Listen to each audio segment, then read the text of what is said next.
Hello and welcome to Sevlievo in Bulgaria. It's the opening round of the 2011 FIM MX1 MX2 World Motocross Championship. As we look down onto the grid, well, that's the riders going around on their sighting lap, but we are in Bulgaria, as we just mentioned, about 180, 200 kilometers from the country's capital, Sofia, and we've been coming here since 2002.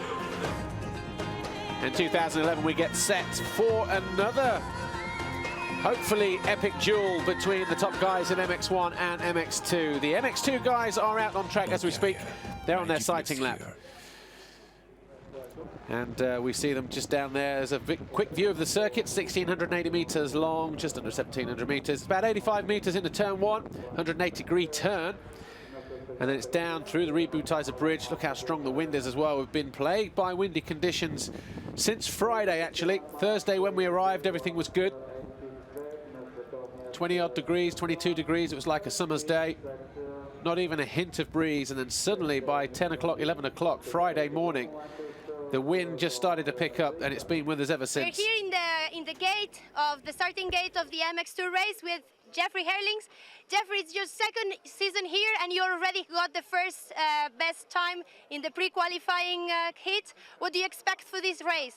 I don't know. I just want to take it slowly and just do my best. You know, hope to be in top 5 for tomorrow. You know, we can all take a good start from the first 5 gates, I think. So just gonna focus on the start and try to come out on top, and then just do my own thing and do my own race, and hope to be in the top 5 spots for tomorrow. Next to Herlings, we have here Zach Osborne. Zach, you did quite a good hit before, good timing. What do you expect also? Good, just ride safe or do a good result now? Yeah, I mean, the track's pretty good today. They watered it a lot now for the race. And the wind is quite dangerous, so just to keep it safe and try to get as good as I can for a good position tomorrow. Okay, good luck. And if we come with me, we're here with Tommy Seal. Tommy Seal, coming back from the USA. It's going to be quite special this weekend for you. So what do you expect now for this first race with all these guys? I just expect to go right how I know I can and then get some good points. And just today, it looks like they're putting a lot of water down now, so I'll just take it steady the first few laps and make sure I get through it clean, and then just ride my own race and get a decent grid position for tomorrow. Is the track all right? Is the wind affecting a little bit your riding during the day? No, the track's really good. The wind a little bit windy, but I mean, I think we're all good enough riders to be able to adjust our riding style to that. So it's just get a good start now and do my own race. Okay, and here we have Jeremy Van Horebeek. Jeremy, new colors this season. How are you feeling on your new KTM? Yeah, it's been great. Good preparation. Everything's been very well. And yeah, I'm looking forward to the season. Practice and pre-qualification went really good. And just want to stay smooth in the heat race and be in top 5 for a gate pick for tomorrow. Okay, so good luck. And finally, we have here Ken Droxen. Ken, new colors as well, like Jeremy. What do you expect for this race? Are you feeling all right on your new bike? Oh yeah, I feel good. You know, the team is putting in a good work, and you know, I just want to have a good start. And you know, they watered the track all on the hot stuff, so you know, just take it easy and wait till tomorrow and get a good gate pick. All right, good luck. Thank you. Let's see if we find somebody else. Oh, okay, so let's go and see the first qualifying race of this MX2 class.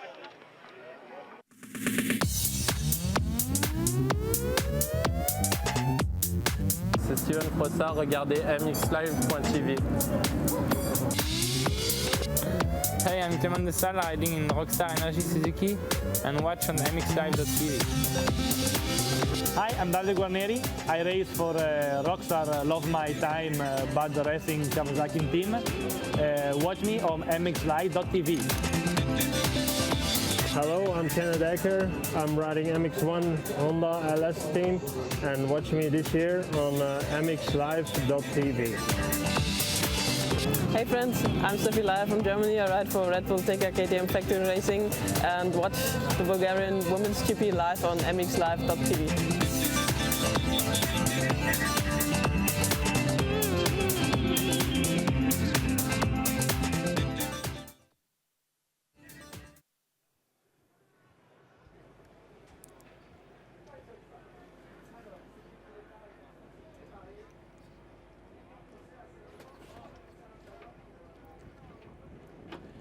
So as we look down the start straight then, and immediately closest to our camera, Jeffrey Hurlings on the Red Bull Tekka KTM machine. He pulls up into the first gate position. Alongside him, Zach Osborne on the bike at Cosworth Wild Wolf Yamaha, riding the 338. He was second fastest. The times were 146.5, 146.7, just 0.2 of a second separating Hurlings from Osborne. Ken Roxon was next. He was third. He was a 146.7. So only 0.06 of a second slower than Zach Osborne. And Jeremy Van Horbeek looked very good in morning warm-up this morning. And he was 147.1. And then Gauthier Paulin on the Monster Energy Yamaha. He was in fifth, 0.7 down, but all five of those guys within just 0.75 of a second of each other. So pretty much nothing in it. Then Tommy Searle on the CLS Monster Energy Kawasaki. He was next, riding the 100 machine with a 147.5. Then Valentin Tellier on the Suzuki Europe MX2 machine. He was 7th, ahead of Arnold Tonis and Nicolas Aubin down in 9th. On the KTM HDI MX team, then Max Anstey on the second of the CLS Pro Circuit Kawasaki's down there in 10th. Matis Caro for the MVRD's Honda squad now, sorry. He was 11th, ahead of Joel Roulance on the Nistan GM Racing KTM. Harry Koulas and his teammate Christophe Charlier on the Monster Energy Yamahas, they were 13th and 14th, ahead of Jordi Tixier, the 125 European champion from last year, and Glenn Coldenhoff 16th. Giacomo Del Segato was 17th, so another European MX2 rider coming up full-time this year. Nikolai Larsen, he was next in 18th, ahead of Jose Boutron in 19th, and Pascal Rauschenecker, another 125 defect this year. Valentin Guyot, Michael Lieb on the factory Husqvarna Ritchie Racing Machine, down in 21st and 22nd, ahead of Marco Maddi on the BGR KTM. Alessandro Lupino, the second of the factory Husqvarnas, and then Peter Petrov on a Van Beers Yamaha this year, the local favourite, the Bulgarian. So he'll be wanting to get a decent result, try and get some points on the board. Only 16 years old is Petrov. Nick Treese, 26. Julian Lieber, Peter Smith on a TM now. Roberts Just, Clement Gertje down there in 30th on the 3C Yamaha. Stephen Lenoir, his teammate, 31st. There is Roberts Just, the 195 Latvian rider. Ivo Monticelli was 32nd. Jordan Booker, the Brit, on the HM Plant UK Red Bull KTM. He's down there in 33rd position. So he's going to have a tough time from the outside of the grid as we look at it, the extreme right. And then Ludwig Soderberg, Lars Olderkamp, Mihal Kochu, Georgi Godchev, Sean Mitchell on the MVRD Honda, Michael Thacker, the USA, the American guy, on the IST Tisco Racing Kawasaki, and then Wellington Garcia, the Brazilian. He's over here this weekend. And that'll be him, I think, just lining up on the gate. Maybe that was Sean Mitchell, but there is number 84, Jeffrey Hurlings. Remember this qualifying race, 20 minutes plus 2 laps, so about 25 minutes, just under maybe. And we are about 30 seconds away from the 15-second board going up. Dave Nichol raises the green flag, he walks across, and there we go, right on cue, 15 seconds to go. Very windy conditions here. First qualifying race of the season. Last year it was won by Marvin Muskin, I think. But here we go. Jeffrey Hurlings gets a good start up the inside, but where is it going to come from? Roxon, about 3 or 4 gates down. He dives into the turn one. Zach Osborne up the inside of him. Then Hurlings tiptoes his way around in 3rd position. Then we have one of the Kawasaki's, I think that's Tommy Searle, judging by the riding style. Max Anstey buried there in about 15th position as he comes over the first of the Monster Energy tabletop jumps. Easily onto the ledge there, Ken Roxon. Look at that, Jeffrey Hurlings going all the way to the outside as he came from the inside of the turn. And Tommy Searle already up into 3rd position on the back end of Zach Osborne on the bike at Cosworth Wild Wolf Yamaha. But Roxon in the live show on mxlife.tv a couple of hours ago, he was saying it's not really a one-lap, fast-lap merchant. He likes to go out there and build this speed every single lap. But Osborne losing a couple of positions there because it's KTM's 1 and 2 now. Roxon from Hurlings. Tommy Searle, look at the wind. As they come even over the lip there. The riders just have to be careful because even if they want to jump into that corner, that's the way the wind's coming from and they can easily get blown off course. In fact, Tommy Searle did say 1 or 2 guys got blown almost off the side of the track into the tough blocks coming down the approach towards the finish line in the pre-qualifying race practice session. Everyone's scrubbing it as low as they can. Bit of water gone down through there. Zach Osborne on the white Yamaha making his way to the highest part of the circuit in pursuit of Tommy Searle on the Monster Energy Pro Circuit CLS Kawasaki. Over the line they go then. It's not the first lap completed just yet, but it gives us an idea as to where everybody is. This is a battle for 3rd place, but it's Roxon has a 2.2 second advantage over Jeffrey Hurlings, his teammate. And then the battle for 3rd place between the green Kawasaki of Tommy Searle and the 338, the white Yamaha of Zach Osborne in 4th position. Big leap there for Osborne.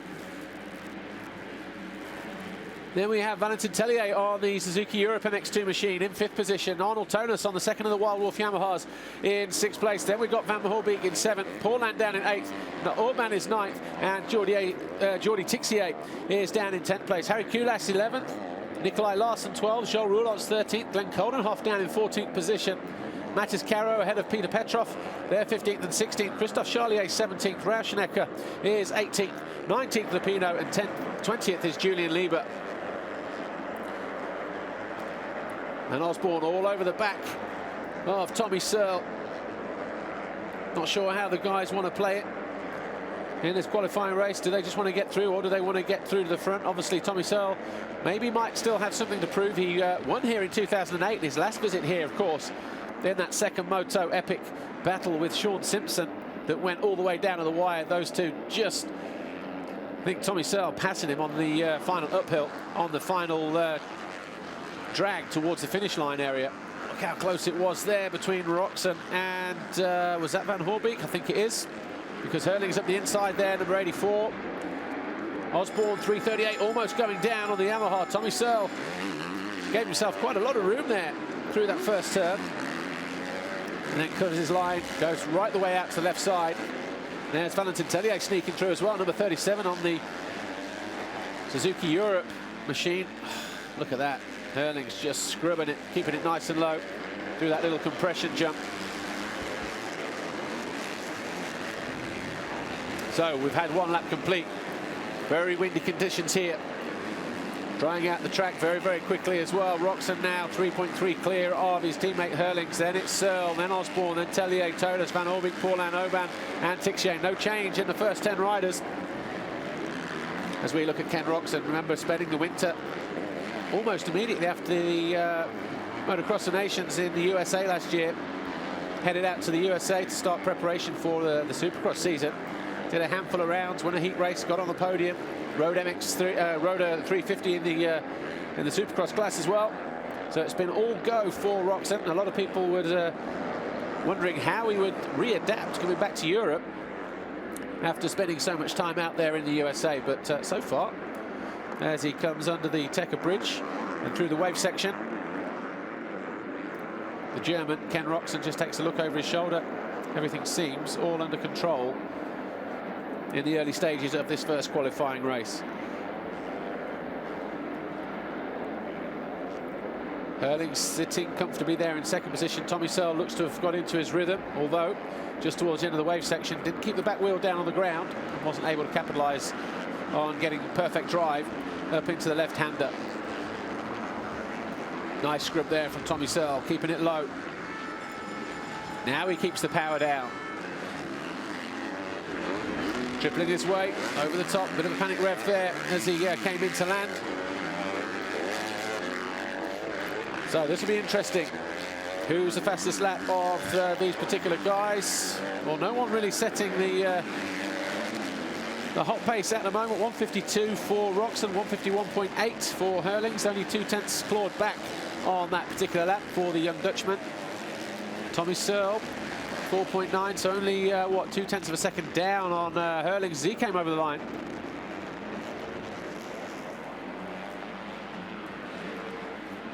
Sorry, almost 2 seconds over the line. There's Arnold Tonus, Valentin Tellier. Tonus, of course, a member of the team that Valentin Tellier now rides for. That was back in 2010. Tellier having all kinds of problems this year. Didn't do too much riding at the start of the season. Picked up a couple of injuries here and there. Tonus, though, on the bike at Cosworth Yamaha, finds a gap, manages to squeeze through past the young Frenchman, a former European champion. I think Valentin Tellier would just like to get away from here in one piece. Last year he had a big crash in practice over the second of the Monster Energy tabletops at the base of the final ascent. Got involved with another rider. Didn't ride the Grand Prix as a result of that. Was able to walk away, but he was in quite a bit of discomfort. Look how strong the wind is just at the top end of the circuit there. We were up there yesterday with the cameras, and it was blowing a severe gale. Nice line there from Roxon. He's had a good start to the year so far, leading the British Championship back at home, obviously riding for a British team. So Steve Dixon wanting him to ride the UK series for the sponsors. Won the international race at Valence as well in February earlier this year. And now sits in 5th position behind his teammate Zach Osborne, although the gap going to be around about maybe 3 or 4 seconds. There's Jeremy Van Hoorbeek. Didn't have a great start, but he comes over the line now in 7th position. The guy ahead of him, Valentin Tellier, on the Suzuki as they race down past pit lane. We see some nasty braking bumps at the end of that pit straight tomorrow. Might catch 1 or 2 of the riders out as a result.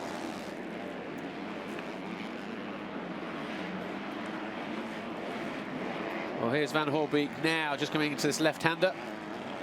There's Arnold Tonus up onto the top end of the circuit. Roxon opening up a gap of 4 seconds now over Jeffrey Hurlings. Set the fastest first sector as well on that lap. 35.1 seconds, 36.0 for Hurlings, 35.7 for Tommy Searle. But Tommy Searle still 6 seconds down on our race leader, Ken Roxon. There's Jeremy Van Hoorbeek. He's trying to home in on the 37 of Valentin Tellier to try and claim another position. That'll put him into 6th place.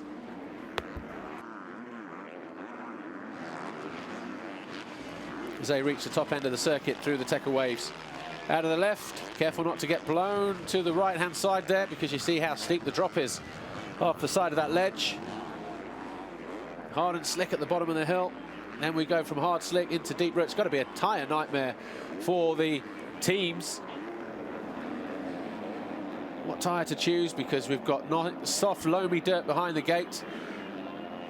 Then we've got hard slick patches, and we've got soft, loamy soil as Van Hoorbeek makes his climb to the top end of the circuit.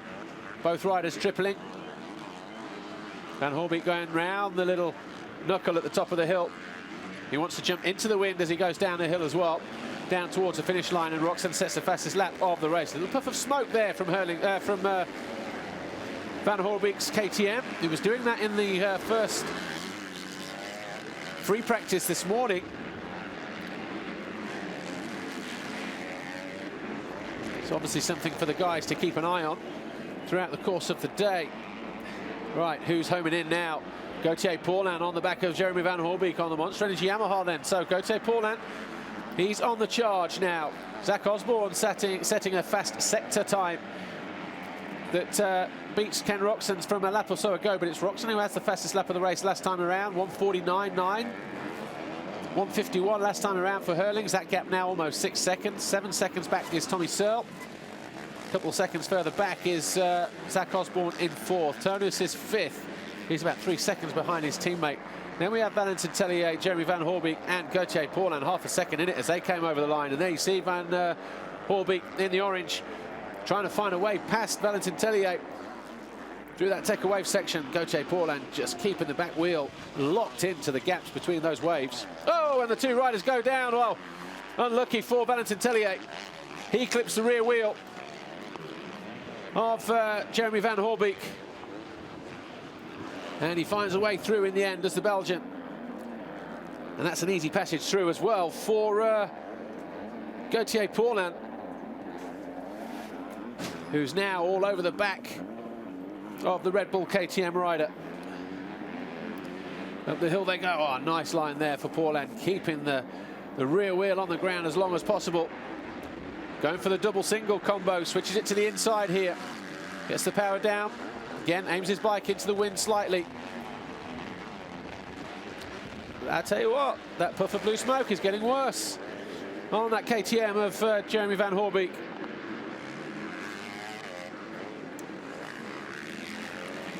Holds a nice tight line though as they drop back onto the start, the first turn under the Rebootizer bridge. Roxon's lead now 7.5 seconds. But this is the battle we're looking at. Gauthier Paulin all over the rear end of Jeremy Van Hoorbeek. So the 21 and the 89 going at it here. A little bit short there was Paulin on the 21 Yamaha. Down in 7th position. Grabs a quick tear off.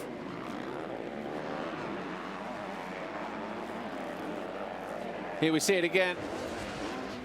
Tellier tried to cut back. Got it wrong. He realised that Van Hoorbeek was going in a little bit deeper than him.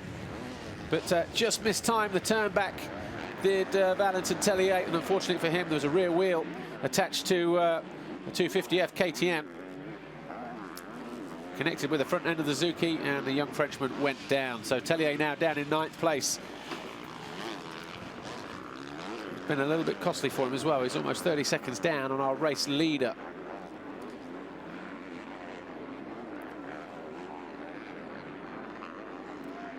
Up and over the waves they go. I think we're on board with Van Hoorbeek here, aren't we?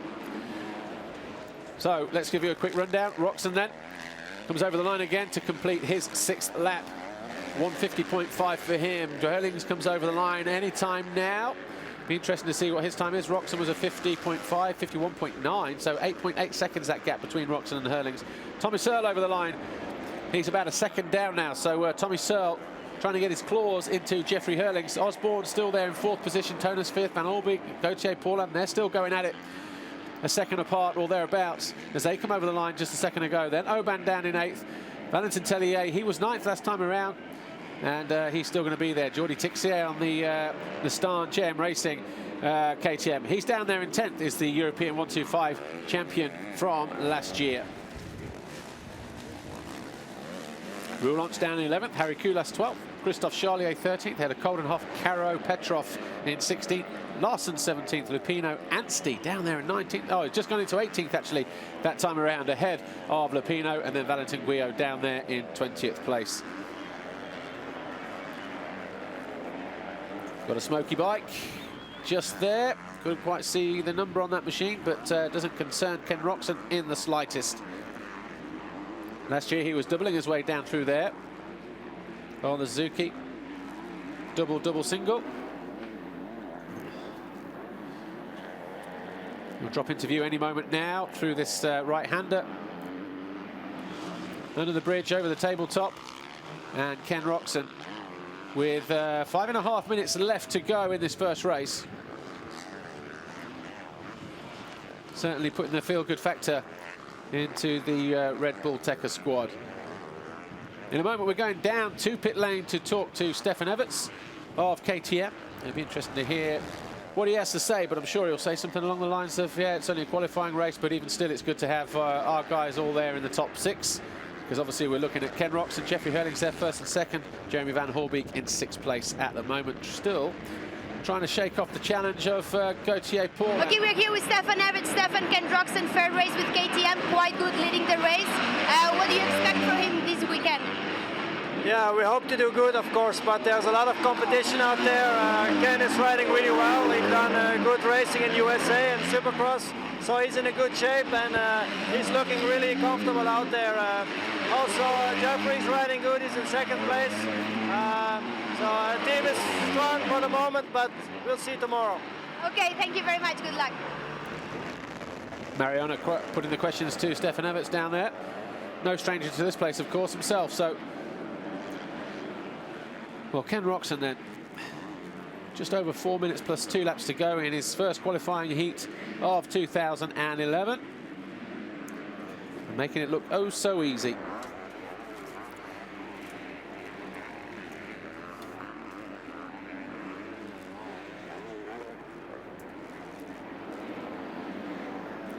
Jeffrey Hurlings continues in second position ahead of Tommy Searle. That gap about 1.5 seconds.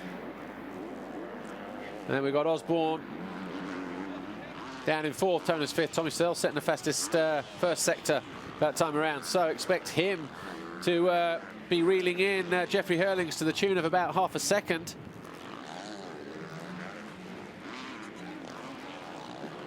In fact, has he gone by him? I think he has. So there's Hurlings. Tommy Searle's gone by. And now we've got Zach Osborne all over the back of Hurlings. So maybe Hurlings made a mistake somewhere, because Tommy Searle has well and truly gone past the KTM rider of Jeffrey Hurlings. Zach Osborne now, he wants to slice the action. A bit of a nervous look back there for Jeffrey Hurlings as he looks to see the bike at Cosworth Wild Wolf Yamaha of Zach Osborne homing in on him. Under the rebutizer bridge, off that slight little drop off into a bit of a compression there. You slam into that second one. Zach Osborne getting mighty close to those tough blocks over the first tabletop jump. Then it's up the hill. Tommy Searle takes a look over his shoulder to see exactly where Hurlings is. Well, I'm sure he's not going anywhere fast. Another mistake there from Hurlings. That allows Osborne to get on the gas. And look at that, almost runs into the back of the KTM. As the 84 and a 383, well, the 338 of Zach Osborne closing back in, charging up the hill. So a bit of a nervous time here for Jeffrey Hurlings. No surprise to see him leading the Dutch Championship, but here we are on slightly different soil. As he proved last year, he can ride pretty much any of the conditions, but probably wasn't expecting to be under pressure here in this qualifying heat. Another mistake, almost goes down. Panic rev at the top of the hill as well, as he tries to get down the hill on the downside. Osborne goes to the inside though. He's not going to get it done there. The two riders almost clash. Osborne's feet off the pegs.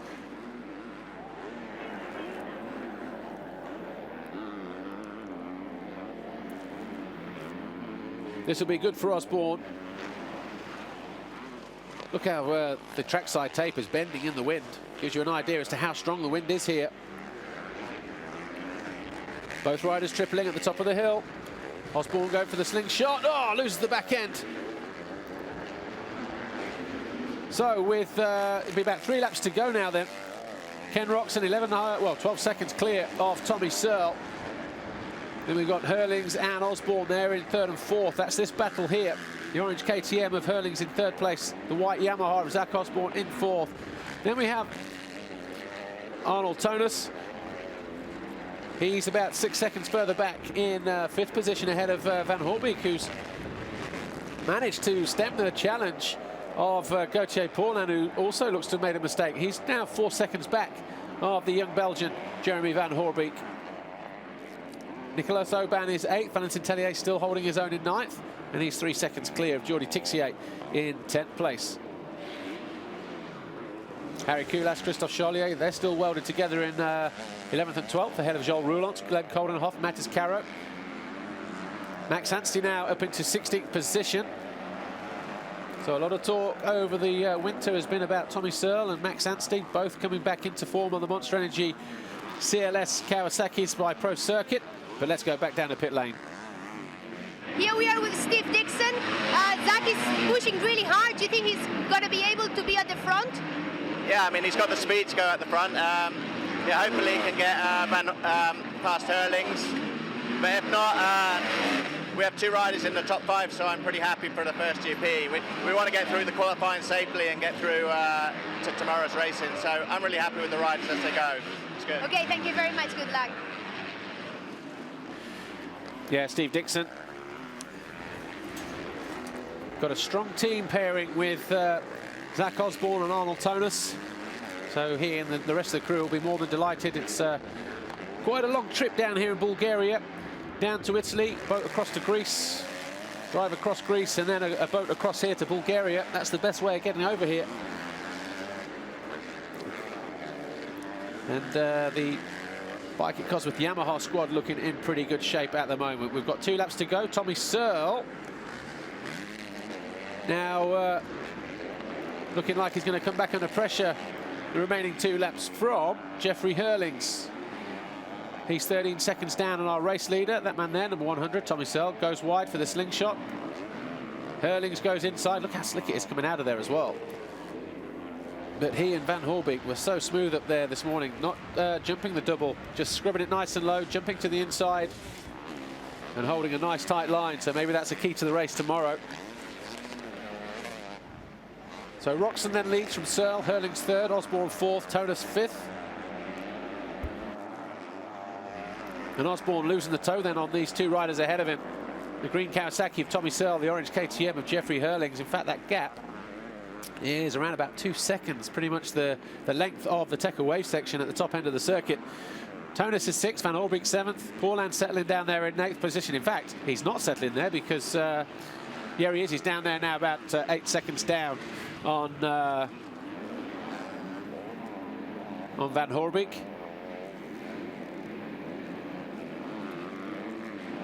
In fact, that's Oban about 8 seconds down on Paulin. Paulin only 4 seconds down, sorry, on Van Horbeek. So pretty much giving up the fight there as Gauthier Paulin wants to bring it home anywhere inside the top 10 will do. Quite a fair start here. Any one of the first 10 gates could get the jump and make it work for him. Roxon already over the line about 12.5 seconds ago. And this is the battle for second position. Van Hurlings there just getting a little bit skew whiff as he comes out of that final left-hander to enter pit straight. But he's got Tommy Searle in his sights. And I'm sure, even despite the mistake and the fact that Tommy Searle's come by him, he'll be pleased with the fact that he's been able to reel him back in. A few spots of rain onside the lens there. So not sure if it's about to start raining outside. Tommy Searle really kicking up a dust storm at the top of the hill.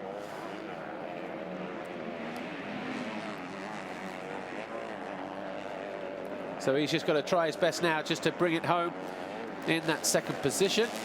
Never really got close enough to Ken Roxon to challenge for the win, but Tommy Searle, I'm sure, will be more than pleased if he stays there in second position on that green Kawasaki as he works his way up to the top of the hill into the Tekka wave section. Here is Ken Roxon coming out of that left-hander, up over the step up. Down the hill he goes, got less than half a lap to go. And the fuel-injected 250 KTM, sorry, of Ken Roxon, looking for his first qualifying race win of 2011 in the FIM Motocross World Championship campaign. A couple back markers to deal with. One of those 114, Jordan Booker. But I think Jordan Booker will survive being lapped by Roxon. And the flag goes out then to Ken Roxon. He wins the first race of the year. Jordan Booker, just to give you an idea, down in 30th position. So it's Clement Gertcher who got lapped on that final tour. So Ken Roxon then takes the victory here in this first qualifying race of 2011. Tommy Searle hangs on by 0.6 of a second from Jeffrey Hurlings. So the Kawasaki splitting the two KTMs. Zach Osborne over the line in 4th, Arnold Tonus 5th. 23 seconds down on our race leader. Van Horbeek down in 6th position. Paulin comes over the line 7th. So no change there.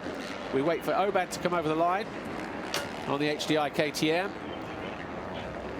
And I think that's him now, just going over there. Indeed it was. And then Valentin Tellier just behind him on the Suzuki Europe machine. 46 seconds down on our race leader. And then Harry Koulas, he's charging down the hill as we speak. And he comes over the line just, oh, we've lost Charlier. Charlier's gone missing. So Koulas 10th, Tixier 11th, Joel Roulance is 12th, Christophe Charlier comes over the line 13th, ahead of Mathis Caro 14th, Coldenhoff 15th, and Max Anstey down in 16th position. Gerald Weaver, Ken's mechanic there with the orange top on. He was David Philippart's mechanic for the last few years over at the Monster Energy Yamaha squad, but of course Ken Roxon is German, Gerald Weaver is German, so it's a perfect combination there. No language problems at all. So I'm sure Gerald Weaver will be looking forward to his time working with Ken Roxon during 2011, although he didn't spend the Supercross season working with Ken. They had an American mechanic out there working with him. Weaver only flew out just a little bit later on to start some outdoor prep testing while the Supercross series moved over to the East Coast. And so far. Looks like the relationship is a good one.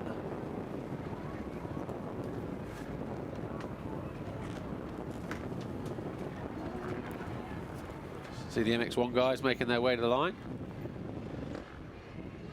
for their qualifying heat race. Of course, that's due to go off in around about 25 minutes time. The program will start at 10 to 5. The race will start at 5 o'clock. And that'll be followed by the EMX 125's first race and the WMX women's race 2. That'll go off at 6:40 this evening. So that'll be around about 7:15 that we wrap up here. Day one of the 2011 FIM MX1, MX2 Motocross World Championship. Of course, we've got the women's and the European MX 125s as well. Roxen wins it then from Searle, Hurlings, Osborne, Tonus, Van Hoorbeek, Paulin and Oban. They're your first 8. 4 KTMs inside the top 8 places. Then we have Valentin Tellier on the Suzuki, Harry Koulas, Jordi Tixier, Joel Roulant, Charlier, Caro, Koronov, Max Anstey. I'm sure he'll be disappointed with 16th. But didn't make a good start though. He was buried in around 20th position as he came over the line. Petrov on the Van Beers Yamaha, 17th, head of Alexandra Lupino, Larsen, Rauschenecker, Guillot, Del Segato, Boutron and Trees, Monticelli, Lieber, Smitka, Olderkamp, just Booker down in 30th, so pretty much where he qualified. In, well, just ahead, 33rd in his time training session, Jordan Booker on the HM Plant Red Bull KTM UK machine.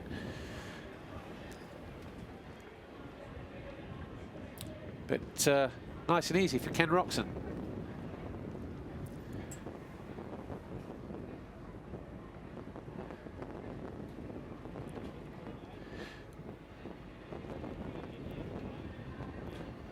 Okay, here's what happened in the qualifying race.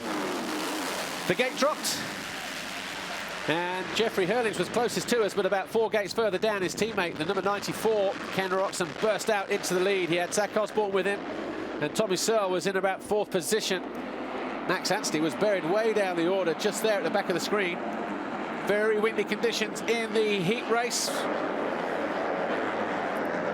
And Tommy Searle found himself in a battle with Zach Osborne in 3rd position. Hurlings was 2nd, with Roxen leading. Valentin Tellier was 5th for a while, but then he first came under pressure from Arnold Tonus. Tonus went through with this manoeuvre.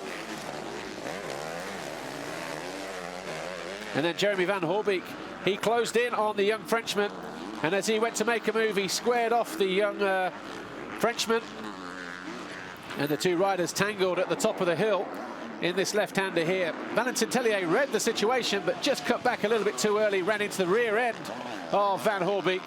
Van Hoorbeek was very lucky not to go down as well, but of course that paved the way then for the number 21 of Gauthier Paulin.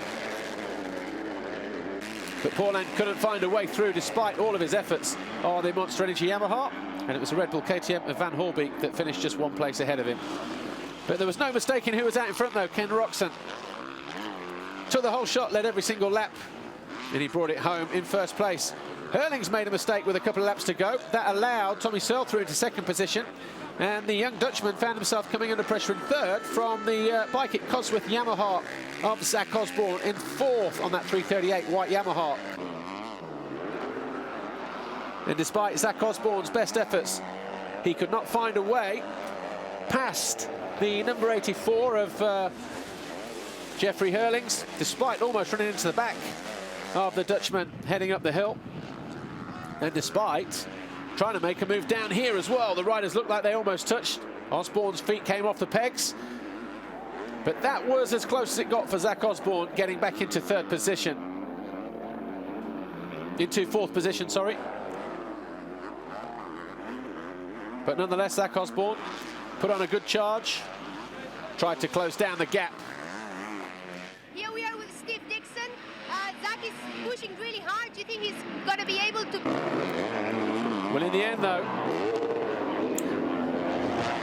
Jeffrey Hurlings started to break free and close down on Tommy Searle, and it was going to be a bar-to-bar drag race to the finish line for those 2. Roxen about 12 seconds clear at the head of the field. Tommy Searle. Well, you can see the gap there, less than a second between those two on the final laps of this qualifying race.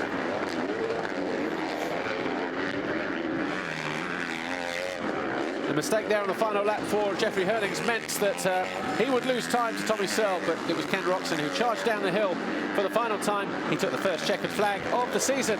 He won the first qualifying race, and we're going to go down and speak with him. I think he's with Mariana.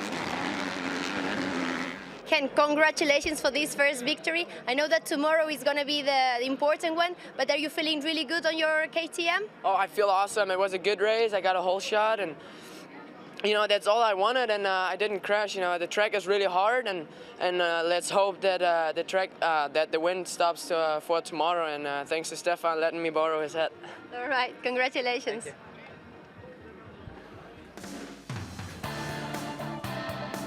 So Ken Roczen then. A start to finish win. His first of 2010. Didn't do it that often in 2011. Didn't do it that often last year, of course.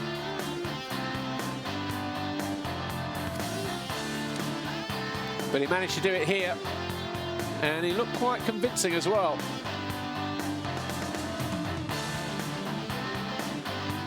Certainly wasn't challenged by anybody in particular, just kept his head down, didn't panic.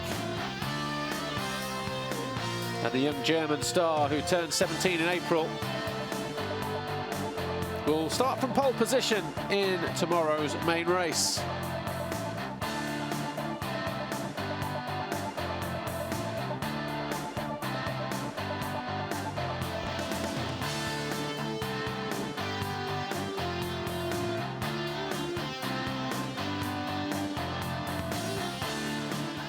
It's been the first battle, let's say, here again in the MX2 World Championship. How are you feeling with riding against these riders?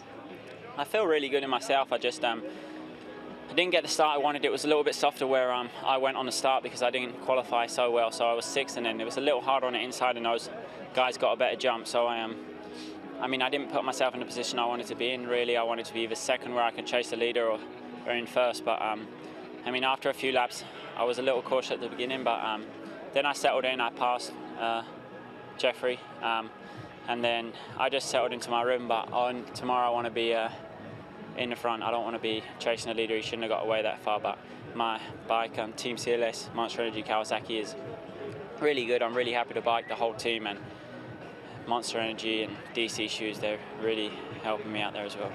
Thank you very much, and good luck for tomorrow. Thank you.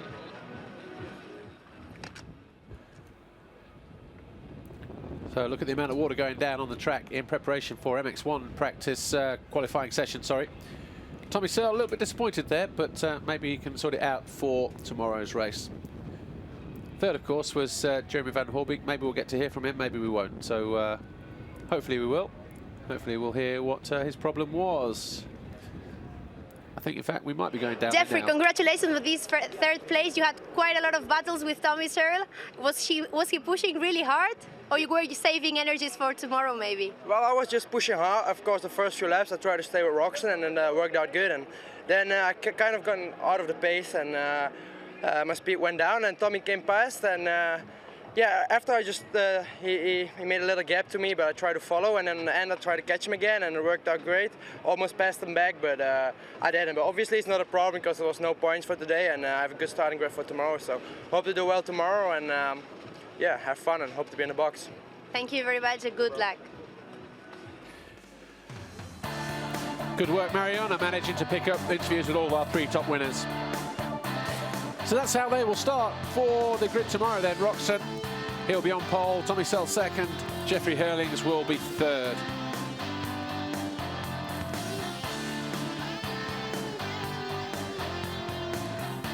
And the one concern for the riders, just the wind, just drying out the circuit. You see how much water's going down in preparation for the MX1 qualifying race. That'll go off in about 15 minutes or so. And there they are, waiting down in the holding area. But certainly the wind not doing the track any favours at all. Drying it out as quick as the water's going down. There you see the landing there for the finish line tabletop jump. Hard and slick. Then a little bit soft coming out of the turns.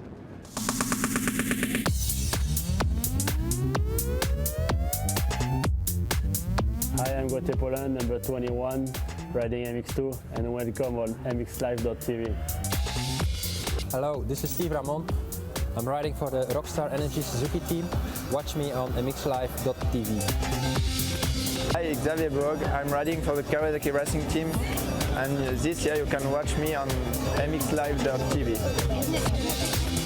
Эй, привет всем, меня зовут Евгений Бобышев, я выступаю за Honda Factory. Смотрите меня онлайн, mxlive.tv. Hey, I'm Tommy Searle.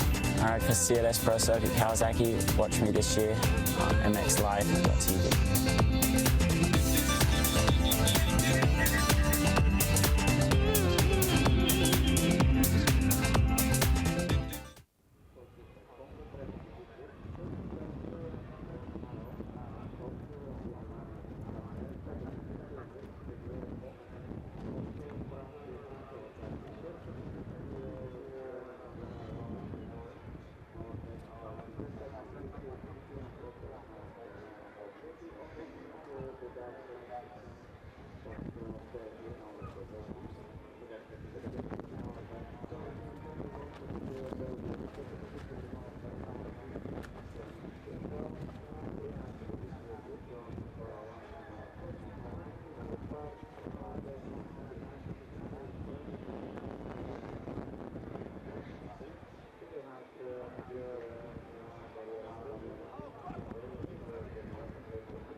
So as you can see, the riders there in MX1 just making their way out of the holding zone. They're going to take a quick sighting lap.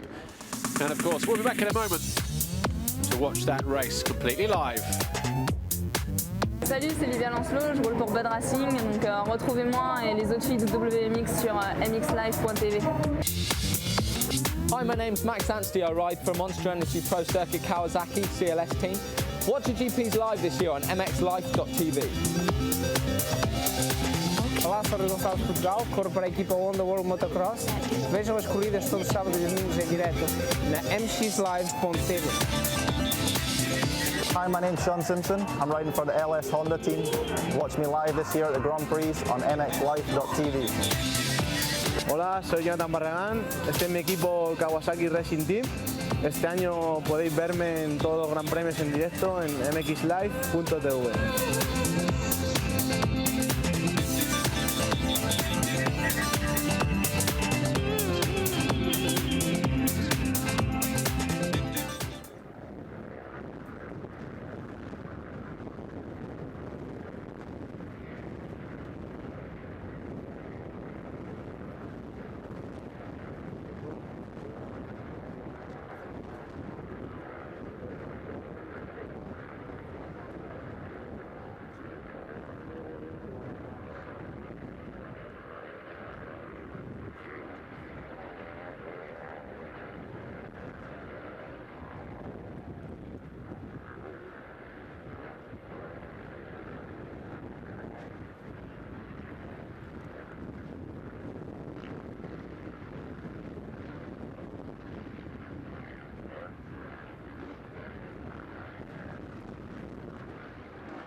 Welcome back to the Grand Prix of Bulgaria at the circuit of Sevlievo. 18 degrees the weather is outside. Quite cloudy now, but very, very windy indeed. It has been for the last 2 days. making conditions very tricky indeed for the riders.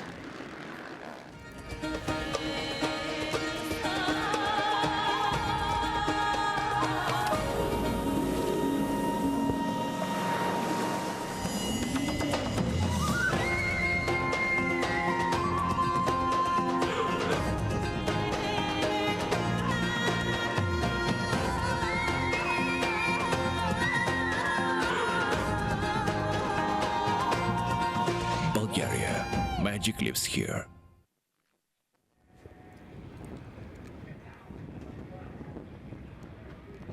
There's a circuit, just under 1,700 meters long. About 85 meters down to turn 1. Quite a wide switchback turn, quite loamy down the start straight as well. But there was a quick map of the track. That's what it looks like in a moment. And we're going to go down to the grid to speak to Mariana. She's got some of the riders down there. Here she is. Let's see who she has and hear what they have to say. Okay, we're live on the grid for the pre-MX1 qualifying race. Here with Rui Goncalves. You're now on the Martin Honda. Previously you were on the KTM for 3 years and the 350, back on a 450. How does it feel out there? Yeah, it feels great. You know, it's a big change for me into this new team on the colors now. But I'm feeling really good with the team, and we're still working a lot to try and make the bike working good for me. So yeah, just get out there and get a good start and go for a good result. Previously speaking to Ken Roxon, who was on the 350 at the beginning of the season, it's a big change going on the 350. How does it feel being back on the 450? What's the change like? Yeah, you know, it's completely different. Like the 350 ride more on RPM, a little bit more aggressive like MX2 style, but for 50 you have a lot of torque, so you need to use the power through the corners. It's completely different riding style, but I've been enjoying it. And the practice this morning, how did that go for you? Yeah, it was all right. We're still trying a lot of things, tires and stuff, but yeah, everything's go good, and just getting ready now. And also your teammate is Evgeny Bobryshev. He's been going pretty aggressively. He's a very aggressive rider. How does your riding style differ to his? Yeah, it's completely different. He has completely different riding style, but yeah, we go along good with all the team. It's a good atmosphere, so yeah, should be all right. Excellent. Well, best of luck, Rui. Thank you very much. And we're also going to have a quick word with Tanel Leok. Tanel, hi. You're changed team completely. You're now on the TM. How's that going for you? Yeah, everything is still okay. So the practice was not so nice, but everything is all right. So I'm happy. The track at the moment is pretty dusty. The wind and the sun is just drawing all the water out of the track. That must change your visibility. Yeah, the main like bad thing is the wind, the jumps and everything. That's a little bit not so nice to ride. I was speaking to Tony earlier, and he said about the lines being really difficult when it's dusty because it's difficult to pass people. Yeah, it's not coming so many lines because now the track is more hard, and it's more or less you must follow the rider. Okay, well, best of luck in the race, Tanel. Excellent. Well, now we'll go to the first pre-race.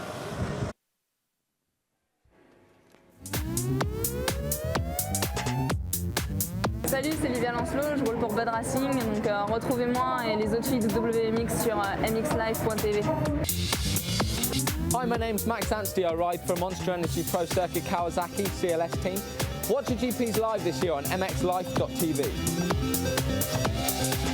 Olá, sou o Gonçalves Portugal, corro para a equipa Honda World Motocross. Vejam as corridas todos os sábados e domingos em direto na MX2.tv. Hi, my name's Sean Simpson. I'm riding for the LS Honda team. Watch me live this year at the Grand Prix on MX2.tv. Hola, soy Jonathan Barragán, este es mi equipo Kawasaki Racing Team. Este año podéis verme en todos los Gran Premios en directo en MXLive.tv.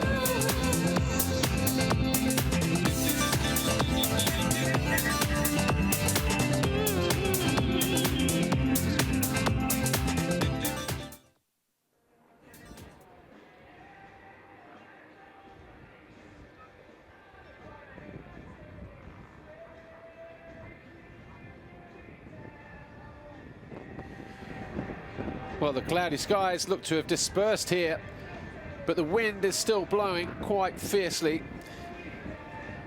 Everybody wrapping up nice and warm, despite the temperatures being about 18 degrees here.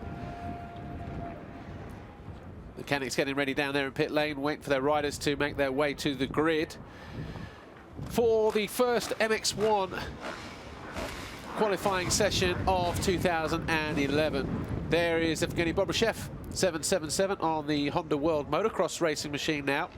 Formerly Martin Honda, but of course, Paolo Martin now receiving all the HRC backing from Honda Japan, alongside his teammate Rui Gonçalves. Sean Simpson at the inside there, look, number 24 on the LS Honda, alongside him, Max Nagel. On the 350 KTM, last year Nagel blasted out of the blocks on his 450 KTM and easily cruised to victory in the first race. Will he miss that extra 100 cc's of horsepower? We'll soon find out. And I'm sure he will as well, on the Red Bull Tekka KTM factory racing machine, MX1. Alongside him, Xavier Bourg on the factory Kawasaki Racing Team, KRT. Kai Rowley alongside him, 222. Then we have Stephen Frossard, 183, newcomer to MX1. No stranger to this place, though. He took a victory in the first race of 2009, taking his first ever MX2 victory, with which he only has two, actually. The second one came in Sweden last year, Moto number 1, a Grand Prix which he went on to win by finishing second in the second Moto. Of course, that is only Grand Prix victory as well. There's David Frossard, sorry. But David Philipparts, in a moment we'll see how the guys lined up on the grid, but in pre-qualifying practice it was, believe it or not, Davide Ganeri who topped the timing sheets ahead of Sean Simpson with a 146.1, 146.8, so 6/10 of a second between them. Bobryshev third, Nagel fourth, Xavier Bourg, Cairoli, Frossard, and Dijker. Kevin Strybos down in ninth, riding number 22, and De Salle down there in 10th position. Barragan 11th, ahead of David Philipparts, Gregory Aranda, Marcus Schiffer, Rui Gonçalves, and Steve Ramon. Jason Dugan on the bike in Cosworth Yamaha, down in 17th, ahead of Tanel Leoc, Anthony Boissier, Jeremy De Lins, Loic Leonce, Carlos Campano, Mark Deruva, who we didn't think would be here actually, but he is.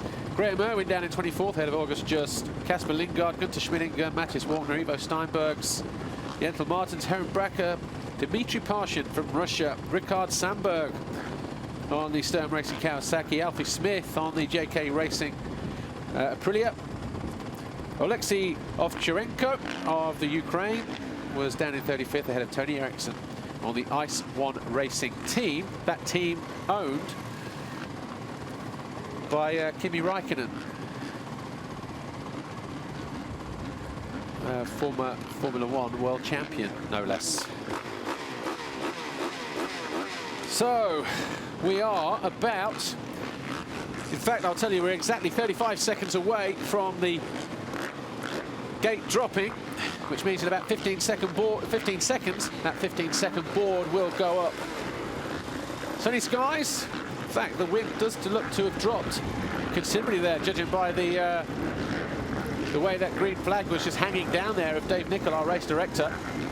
Amongst Strategy Girls getting ready with the 15 and the 5. So here we go then, 15-second board goes up now. And Davide Ganeri on the Rockstar Energy Bud Racing Kawasaki Love My Time machine.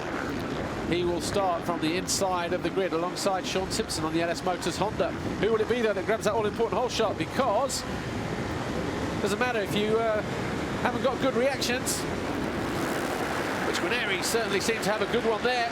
He gets out, but it's Kai Rowley. Or is it Nagel? Oh, whoever it was ran awfully wide. It was Nagel who ran wide. So he's in around about 4, 5, 6 position. Going round to the outside was Bobryshev on the Honda up the inside. He goes to the inside of Frossard. So Frossard then on the Monster Energy Yamaha. He hurls it downhill. And that's Suzuki. Is that Strybos? I think it is. So Strybos on the Delta Racing Suzuki. He looks to be in 3rd position, 4th position. As the riders head down the hill. Oh, I tell you what, somebody awful close to that banking there. Was it Barragan or was it Xavier Bourg?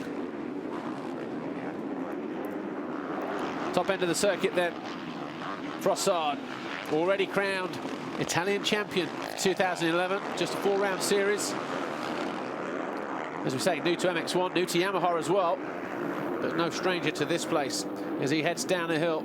Got Bobryshev just behind him on that factory Honda.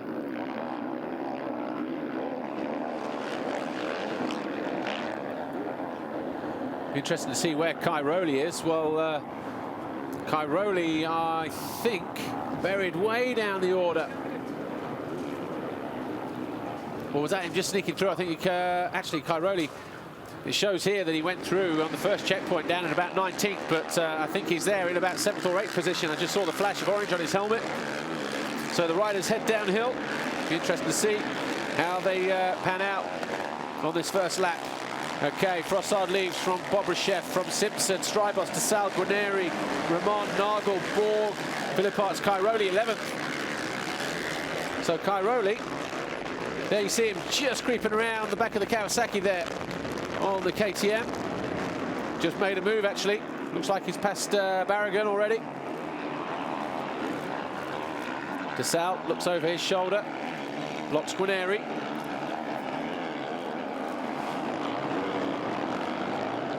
Sean Simpson there in 3rd position on that LS Honda. Good start for him. So Frossard leads then, number 183. In 2nd position, it's Bobryshev, 777 on the red Honda. 3rd, it's Sean Simpson on the number 24 Honda. There's Max Nagel. He's challenging Steve Ramon on that yellow Suzuki. Ramon, though, gets out of the rut and tries to take the German a little bit wider. Nagel, of course, rode here on the 450 KTM last year, and throughout the rest of the season he made his decision and stuck to it, but he's opted for the 350 this year. Obviously saw Cairoli romp to a world championship last year, obviously feels it's the machine to be on, but so far Nagel in this heat race not getting the start, although to be fair he did run wide. Almost out of the seat there as well, going up the hill as he tries to close back down on the number 11 Steve Ramon. Then we've got the Guarneri just ahead of him on the Kawasaki. That black machine there, DeSalle just ahead of him, number 25 in 5th position. And then Kevin Strybos. Who would have expected him to be there in 4th position early on in this heat race? 20 minutes plus 2 laps this race. They see just over 16 minutes remain. And as the riders come over the line again, fastest lap so far, Stephen Frossard, 1:51.0. Almost a second faster than Bobryshev, who's 3.2 seconds down in 2nd position on that Honda World Motocross machine. Strybos, 22, is 4th, DeSalle 5th. Guarneri 6th, Ramon there in 7th on that red, the red clothing in the centre of your screen. But just trying to find a way through, and does so. Here's Max Nagel. Nagel jumps to the inside. There's Cairoli, jumping his way through the dust at the top of the hill. He's just behind Philipparts. In fact, he's just found a way past Philipparts. There is Cairoli, 2:22.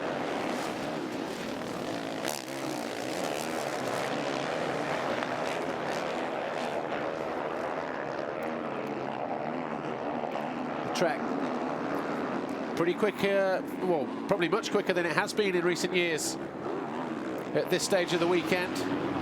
Due to the fact that it's so windy, the track drying out quite considerably. The track's got quite hard. Cairoli makes a move down the inside of Guarneri.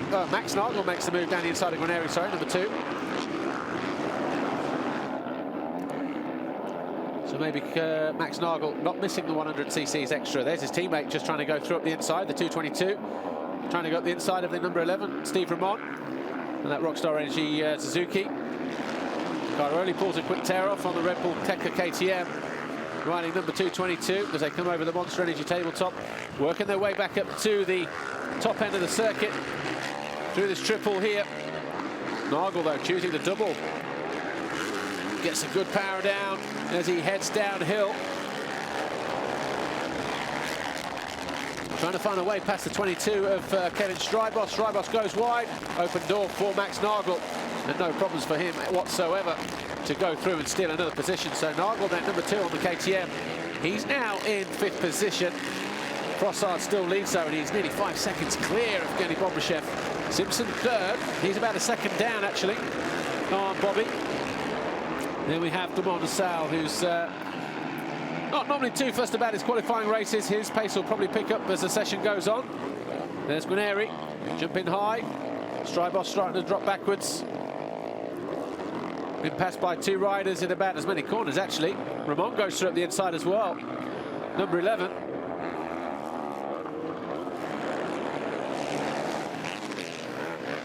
There's Guarneri then on the Rockstar Energy Bud Racing Love My Time Kawasaki.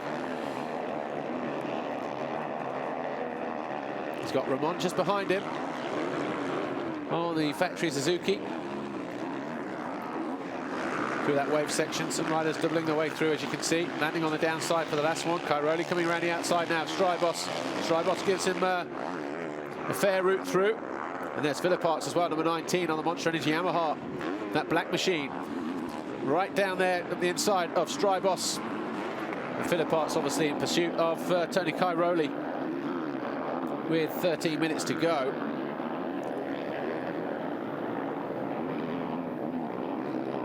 Remember, it's just a qualifying race here. The positions here just determine the order in which the riders go to the grid for the main races tomorrow. Of course, you can catch all the action live on MX-Live.tv, which if you're tuning in now, you'll know that, of course. And the races tomorrow, we have the MX2 and MX1 guys going off at 12 and 1, 3 and 4. But Cairoli trying to make a move at the inside of Steve Ramon. We've got a 1-2-5 race as well before all of that. That kicks the day off nice and early in the morning.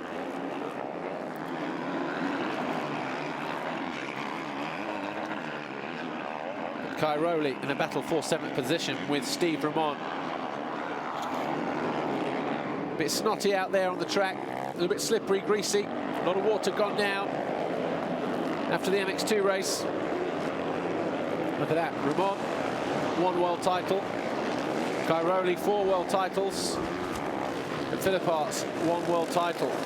So 6 world championships locked together there with the number 11, the 222 and the 19.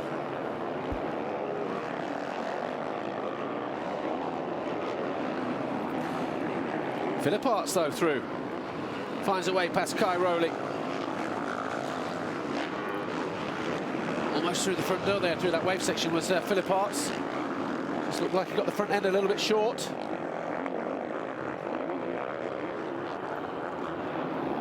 But I don't think Cairoli somehow will be too phased about that.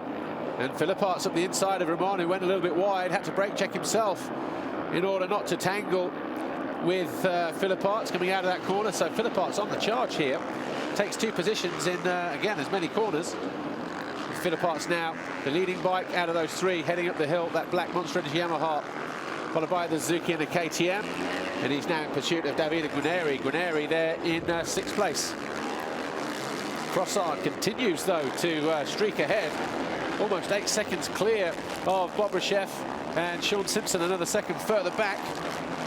Cairoli goes for the slingshot round the outside and makes it work as well, as Ramon got hung up on the inside just after the finish line. Let's go down the pit lane.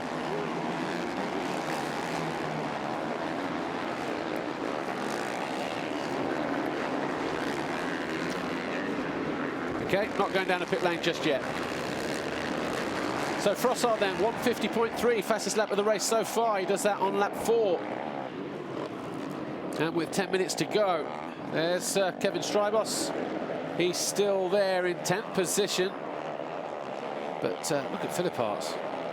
Absolutely wringing every ounce of power out of that 450. He's got Tony Cairoli right behind him, hot on his heels.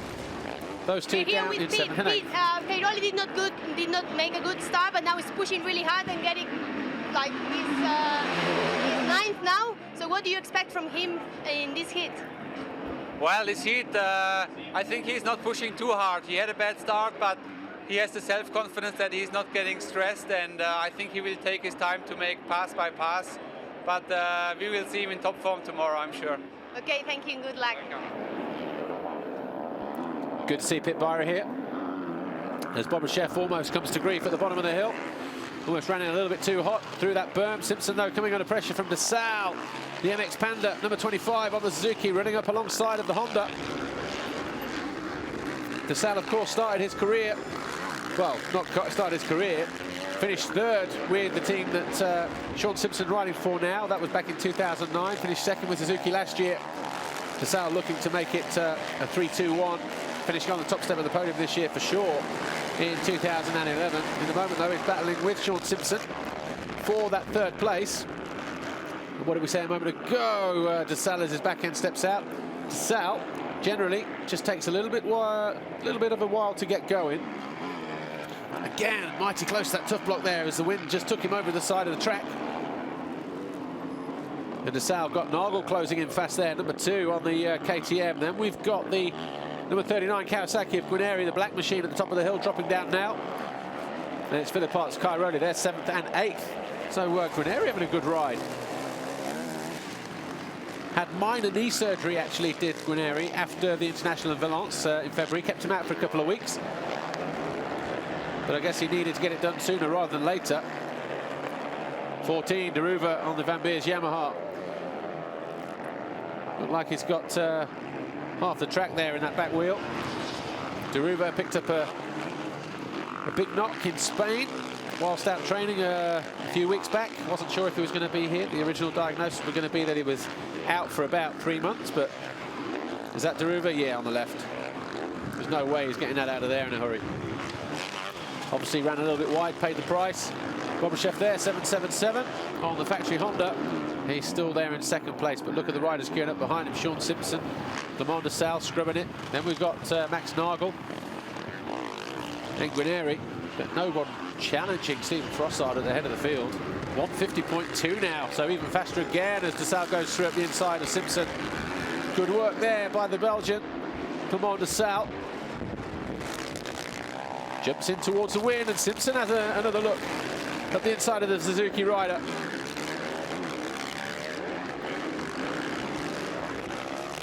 Takes the wide line to Simpson, keeps it nice and low. Sucks it up on the face of the jump.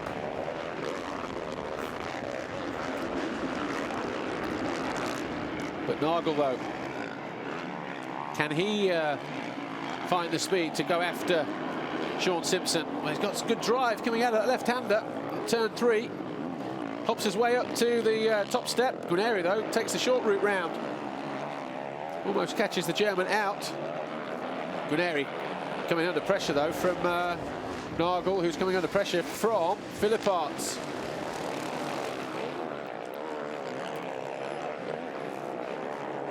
His riders drop downhill. Simpson looks like he's lost a position to Nagel. No, just managing to hold on. But this time, though, Nagel rides the KTM. Down the inside, firm but fair. Simpson had to jump back across the track to stay out of the wind. And had to be careful not to take the rear end of the KTM of Max Nagel with him as well. So Guarneri then, he's got Sean Simpson in his sights as they head over the drop-off. Max Nagel starting to disappear already as he heads over the Monster Energy tabletop and making his way up to the top end of the circuit. Frossard goes through again, another 150 lap time for him, slightly slower than his previous one, but he's already completed 7 laps as Guarneri does go around the outside of Simpson in a reverse move, actually, of what DeSalle did to him a lap earlier. And Simpson tries to run it in hot again on Guarneri, and still it doesn't work for him. There's Philip Arts closing fast on that black Yamaha as they head down under the Rebutizer Bridge. We're on board with Philip Arts. Saw Simpson just take a look over his shoulder. Now Cairoli's behind Philip Arts here. As he got caught, Philip Arts behind Sean Simpson. I'm expecting the KTM to come around the outside of Philip Arts any moment now. Or maybe around the outside here. Will he get better drive, Cairoli? Is he that close to come up the inside of the hill? No, just lagging back a little bit. Oh, good move there from Philip Arts. Got on the power early, squared it off. A little bit later on the brakes than Sean Simpson. Simpson still keeps it in there, though. Oh, almost takes the front wheel away from Philip Arts. Simpson using all of his experience, knowledge and track craft, but look at that, playing right into the hands of Tony Cairoli on the KTM, who goes around the outside of the pair of them. This time though, Philippart goes through, closes the door on Simpson at the top of the hill. Brave move there from the Italian. And Cairoli capitalises as well, takes a look over his shoulder, sees Simpson there. But Simpson though losing 2 positions.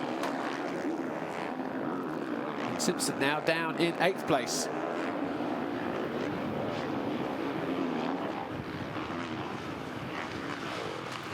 So on board then with David Philippart, the sun in his eyes as he heads up over the floater at the top of the hill. There's that triple.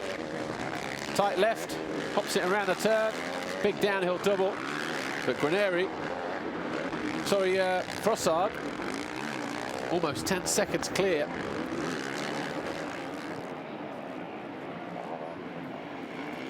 Oh, and he almost goes down. Loses the back end big time. Good job he had long legs, because I think it was the legs that kept him in it.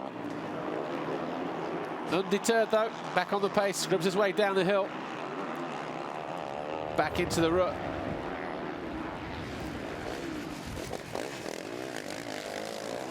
Just riding the clutch a little bit through there. You just hear him feather it a couple of times. Probably wouldn't have done that on the MX2 bike. So Bobryshev still there in second. Here's a replay. Nice and low over the tabletop. Gets in here, nice and tight. Back to get on the gas. And watch this. Front end goes, back end goes, long legs. Lucky not to tweak a knee there, actually. There's our second place rider, Evgeny Bobryshev, on the factory Honda. In and out of there nice and tidily. He's just happy to be there in second position. I think he's got a 3-second cushion over Clément de Sales on the Suzuki. Then we've got Max Nagel just behind him in 4th. Guarneri 5th, Philippart 6th, Cairoli 7th, Simpson now 8th, Ramon 9th, not really making any progress through the field. Kevin Strybos down in 10th, ahead of Ruy Gonçalves, teammates of this guy here, Evgeny Bobryshev. Xavier Bourg on the factory Kawasaki. First of the Kawasaki's actually down in 12th place over his teammate Barragan, Tenol Liot, Boissière, Jason Dugan, Marcus Schiffer, Ken de Dijker, Lerkmiont and Carlos Campano. That's your top 20. Graham Irwin, then Dimitri Parshuk, Matthias Walkner, August Just, Kasper Lindgaard, Rickard Sandberg, Heron Bracker down in 27th, Jentel Martins 28th. Alfie Smith is 30th. On the JK Racing Aprilia. Right, we were just looking at de Sales a moment ago on the yellow Suzuki. That's Max Nagel just behind him, being urged on by the cowbell ringing Germans. Trackside. If you've been with us all day, actually, after the women's race, there was a nice, neat little feature of the Rockstar Energy Suzuki team going behind the scenes with them in an old mining building. Good footage, good photography. Ray Archer, Mikey Neal. Nice little feature that was.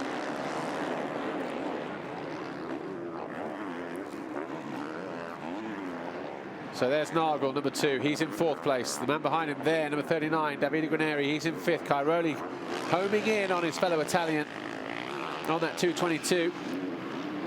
KTM, he's down in 6th place. Cairoli, of course, the defending champion. 4 titles now in all. Makes a mistake coming out of that right-hander, though. That allows Philippart's back in. So not quite sure where Philippart's found a way past, Cairoli found a way past Philippart's, but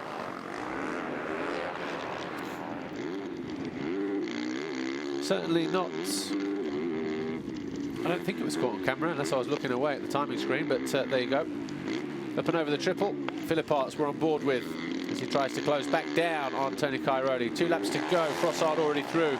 Again, still 9 seconds clear of Bobryshev.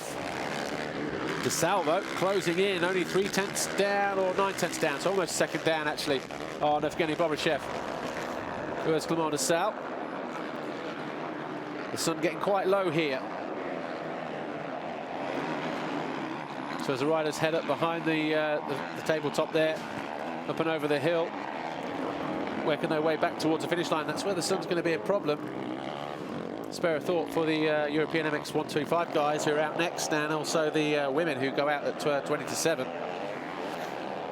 for their second race of the day. And of course, that'll be them done for the weekend then.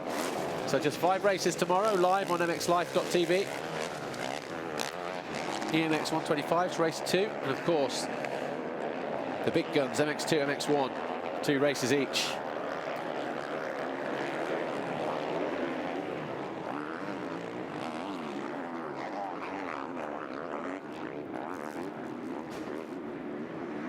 Cairoli,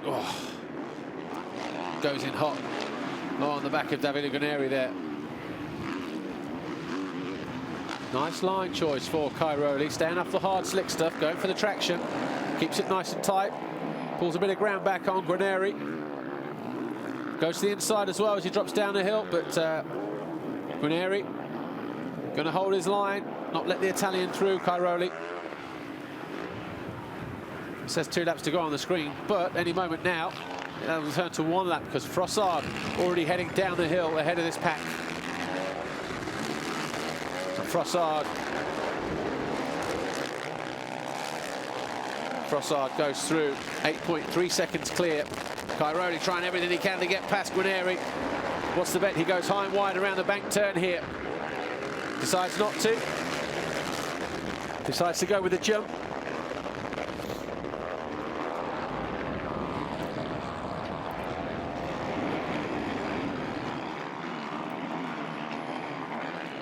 So this battle certainly going all the way to the final lap here. Guarneri 39, Cairoli jumping his way to the top of the hill. That's 5th and 6th. Philippart's just behind him in 7th. Big leap down the hill for Cairoli on that Red Bull Tekka KTM.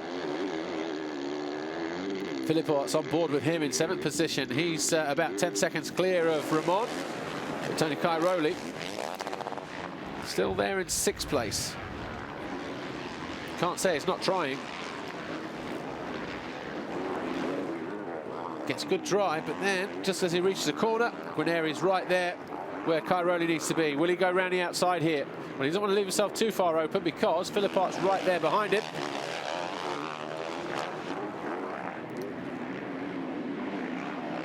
You see De Salle has found a way past Bobryshev. No, not quite. Just looking in the opposite direction. But Stephen Frossard, though, on the Monster Energy Yamaha, took his first ever race win in MX2 in 2009 with a victory in the first race, and he's going to take his first ever race win at a World Championship event for the Yamaha squad, which he now rides for, and that'll be a big relief to him. Okay, it's only a heat race. The big stuff starts tomorrow, but he will feel confident in his ability to go out and chase the victory tomorrow. Bobryshev comes over the line to South 3rd. Narwhal hangs on for 4th. Ahead of Cairoli, Philipparts and Guarneri. So Guarneri losing 2 positions on the final couple of corners there. Look at the sunlight. That is the rider's view as he heads back up. So imagine what it's like being actually on the bike, trying to sort out your lines, trying to avoid the roost, trying to pick your line on the face of the jump that just in front of that shot the riders would have been facing on that final climb. Maybe that's where Guarneri maybe had a problem. Couldn't quite see where he was going. The other 2 guys kept it in there. Possibly. Who knows? Anyway, Frossard victorious here from Bobryshev and De Salle 3rd.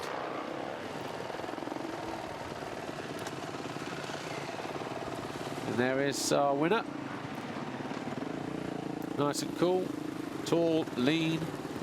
Probably suits the bigger bike, to be fair.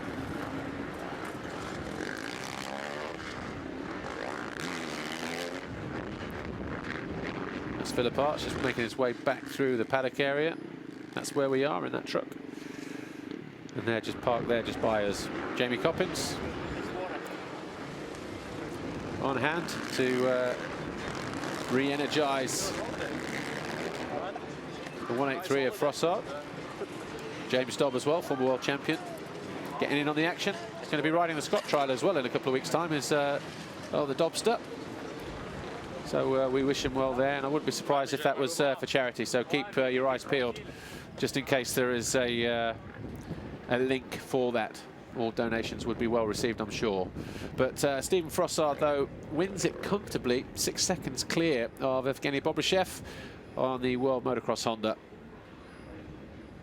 DeSalle sat comfortably there in third. He won't be too bothered about that. Nagel didn't really see the best of him. Is he just holding back a little bit as well? Once he got into that fourth position, probably didn't realise it was worth challenging for that third. Cairoli, well, he was 20th as he came around the first turn and through the first couple of jumps. So that was a good first lap for him to be 11th, and then eventually worked his way back up into 5th place, ahead of Philipparts, Guarneri, Ramon, Strybos and Gonçalves. Simpson, who started second, third, eventually dropped down to 11th. But here is official confirmation. There you see for yourself. Monster Energy Yamaha, Stephen Frossard ahead of the World Honda Motocross, Bobryshev. Rockstar Energy Suzuki is Clement DeSalle. Red Bull Tech KTM of Nagel and Cairoli. Monster Energy Yamaha's Philipparts. The Bud Racing Kawasaki of Guarneri, and the Rockstar Energy Suzuki of Steve Ramon. Then we had Strybos, Gonçalves, Simpson, Borg, Leoc, Barragan, Boissier, Jason Dugan on the bike at Cosworth, Wild Wolf Yamaha ahead of Marcus Schiffer, Carlo Campano, Loic Leonce, Graham Irwin on the Red Bull HM Plant KTM UK machine. Parshin, Walkner, Martins down there as well with Sandberg, Bracker, Steinbergs, former FIM junior world champion actually, 125. The Latvian, Alfie Smith down there on Aprilia down in 30th. Kenda Dyker, wow, he went missing early on because we never saw him all race. And of course, the number 14 of Mark de Ruyver on the Van Beers Yamaha. We saw him parked up in the track fencing. Obviously ran a little bit too wide and paid the price. Did the tall Dutchman. Well, here's what happened in the qualifying race for MX1 here in Sevlievo, Bulgaria.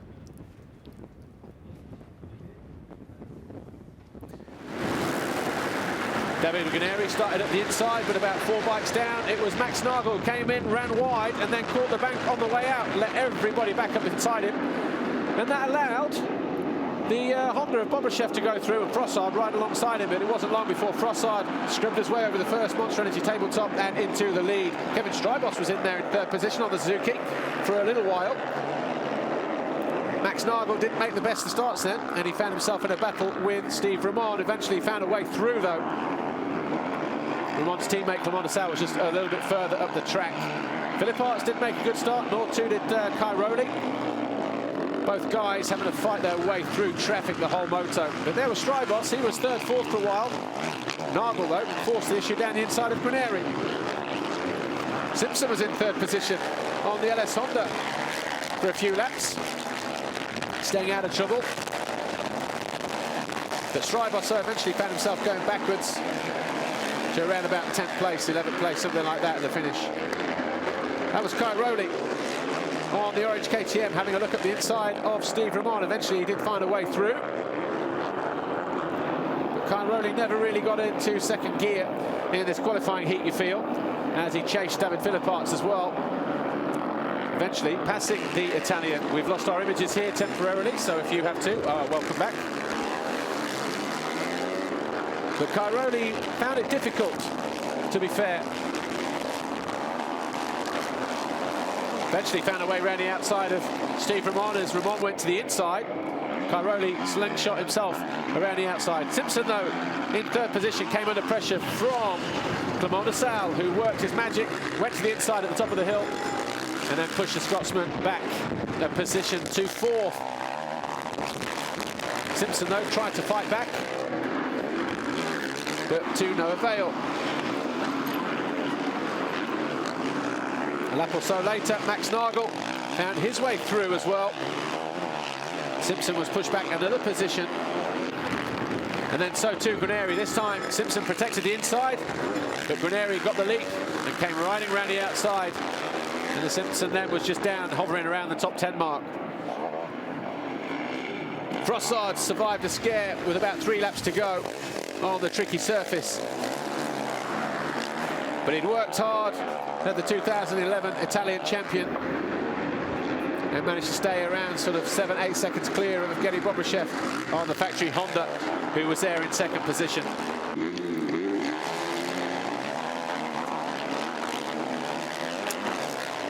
A little bit further back, Cairoli. Found himself in a battle with Guarneri.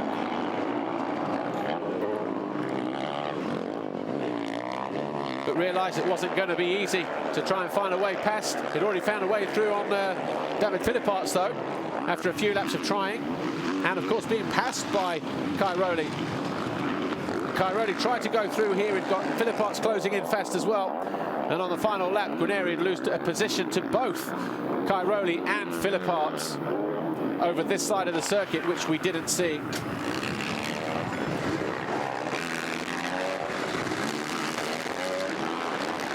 So as they headed back down towards the finish line area to complete another lap, Guarneri was wondering how long it would be before Cairoli and maybe even Philipparts would come through. As we said a moment ago, both riders did find a way through. But no one was challenging this guy here, 183 Stephen Frossard, who rode down the hill, took the first checkered flag of 2011 in the MX1 class. Okay, it was a qualifying heat win, but a win is a win. Let's go down and speak to him now. Steve, congratulations. First race with new team, you must be very happy about it. Yeah, I'm very happy to ride for Yamaha. And today I take a very good start. I start second and I pass in a leader. And after it was easy for me to take some second, and after it was very easy to win the heat. I have a very good place on the gate for tomorrow, so I hope I will take a good start for tomorrow and maybe win the GP. Thank you very much and good luck.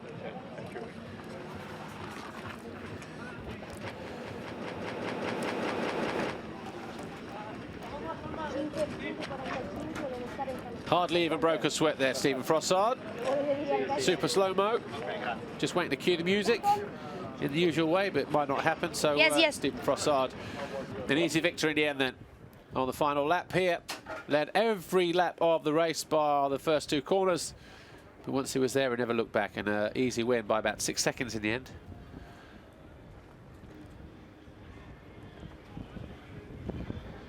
I think we're going back down for another interview. Evgeny, congratulations, you've got a really good start, but then did you save your energies or no? Or you were pushing hard to just got Steve? No, I just was doing my best because I cannot jump high in my head. I was just doing my race because Frossard was really fast in the corners, so I couldn't keep the speed. And yeah, I just was doing consistent race without mistakes because we have long season and the race is tomorrow. So and that's good position for the start for tomorrow. And yeah, I'm really happy. That's the good beginning. Okay, thank you very much and good luck for tomorrow. Good start to the campaign though for Evgeny Bobryshev. Second position in his qualifying heat. I'm sure Paolo Martin and Lorenzo Resta, team manager down there, will be more than happy. Roger Harvey here also this weekend. He'll be pumped that their #1 rider is high up in the finishers in that qualifying race. Only a measure as to what we can expect for tomorrow. Question is though, can he sustain it for 40 minutes twice over? Because that's how long the races are, of course. Let's go down to the interview again. I think we're down there with Tessal, I believe. Clement, congratulations for this third place. How did you feel yourself on the track for tomorrow? Yeah, I feel okay, it's good, but you know, it's Saturday, so it's not so important than tomorrow. But yeah, it's good, but the track is pretty fast and it was so windy today, so good to be careful and then make good race and no crash. Okay, thank you and good luck for tomorrow. Thank you.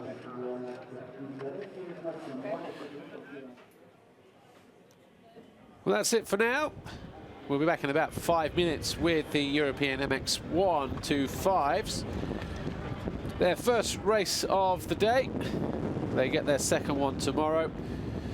So sit back and enjoy the little MX Life teaser.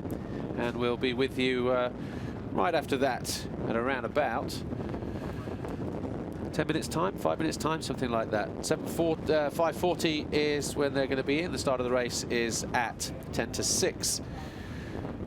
The sun's out here, so we'll leave you for now. We'll be back in a few minutes.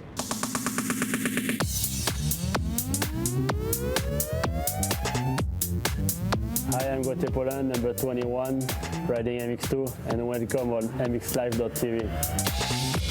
Hello, this is Steve Ramon. I'm riding for the Rockstar Energy Suzuki team. Watch me on MXLive.tv. Hi, Xavier Borg. I'm riding for the Kawasaki Racing team, and this year you can watch me on MXLive.tv. Эй, привет всем, меня зовут Евгений Бобышев, я выступаю за Honda Factory, смотрите меня онлайн, mxlive.tv. Hey, I'm Tommy Sell. I ride for CLS Pro Circuit Kawasaki. Watch me this year on MXLive.tv.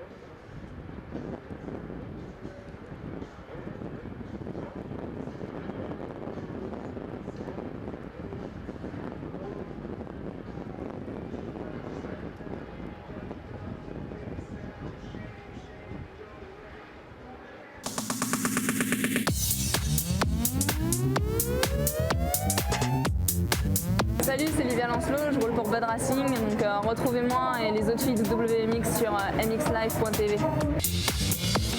Hi, my name's Max Anstey. I ride for Monster Energy Pro Circuit Kawasaki CLS team. Watch the GPs live this year on MXLive.tv. Olá, sou o Gonçalves Portugal, corro para a equipa Honda World Motocross. Vejam as corridas todos os sábados e domingos em direto na MXLive.tv. Hi, my name's Sean Simpson. I'm riding for the LS Honda team. Watch me live this year at the Grand Prix on MXLive.tv. Hola, soy Jonathan Barragán, este es mi equipo Kawasaki Racing Team. Este año podéis verme en todos los Gran Premios en directo en mxlive.tv.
Bulgaria then for the first race of the UEM European MX125 Championship round. It's the opening round of the season for them.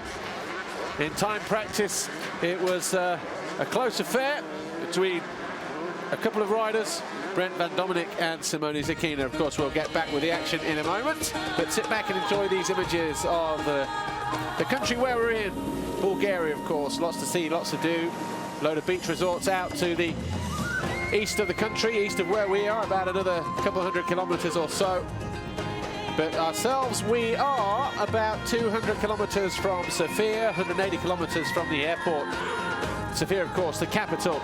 And the circuit of Sevlievo, voted the best motocross track in the world.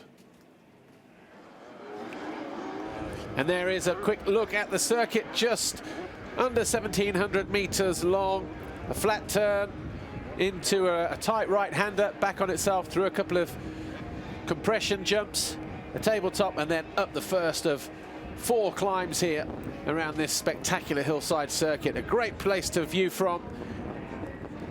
Although conditions today, despite being 18, 20 degrees, very, very windy indeed. It's been quite difficult to keep the water down on the circuit here, so hopefully the wind will drop. But let's go down to the grid and grab a quick word with our riders. We're here on the start line, ready for the European 125 pre-qualifying race. How does this race handle with the 125? How does the track handle with the corners and everything like that? Yeah, the track is very nice. I like it. Very nice jumps, very nice corners. I think perfect for the 125. How's it been going for you in the pre-season? Yeah, I was third in the Italian championship. I'm happy with that, but yes, it's good. And the rest of the season, are you looking forward to every other race? Yes, I ride the EMX 125 the whole season. I think top 5 or top 3, and then I'm happy. Excellent. Well, best of luck in the race here in Bulgaria. And we're going to move further on to an English guy, James Dunn. He's just preparing his gate at the moment, which is very important to get a good start at these races. James, have a word with you quickly. So you're here in Bulgaria. This is quite daunting for you. Yeah, it's a bit of a new experience and that. It's quite cool coming here though, and seeing the GP riders and that is pretty cool and stuff. So far it's been good. Have you learnt much from watching the other races? Yeah, definitely. The line choices, the pros and that are really like showing what you can do with the track and that, and it's so far it's all right, you know. Are you just coming to the GPs and doing the European 125s, or are you doing other races throughout the season? Yeah, mainly doing this, and then we're doing the British stuff back at home and that, and trying to do the World Junior Cup, the 125s as well. Excellent. And how's the bike handling for you as well? Yeah, it's kind of hard, like coming here, trying to get the bike here. We flew it over in suitcases and stuff, so that's the only way we can do it and that. So, but the bike's working all right. KTM, JCS sorted out with the bike and that, so it's really good. And specifically in this race, who do you think are going to be your main rivals on this track? I don't know. They all seem quick in qualifying, so see how it goes. Excellent. Well, we're going to see about the weather, and hopefully the track doesn't stay too dusty, and then we're going to find out about qualifying and see how this 125 race goes.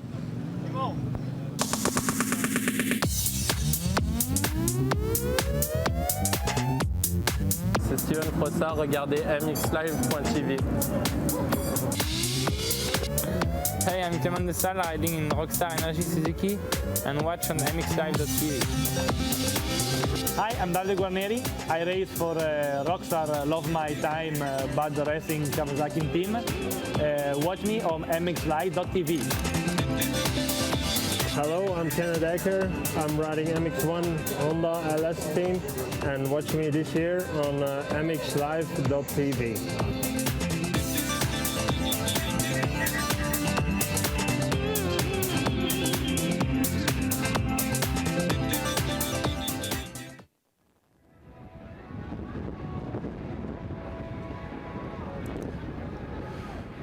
Glorious sunshine now covers the circuit here, Sevlievo in Bulgaria. It's the first round of the UEM European MX125 Championship round.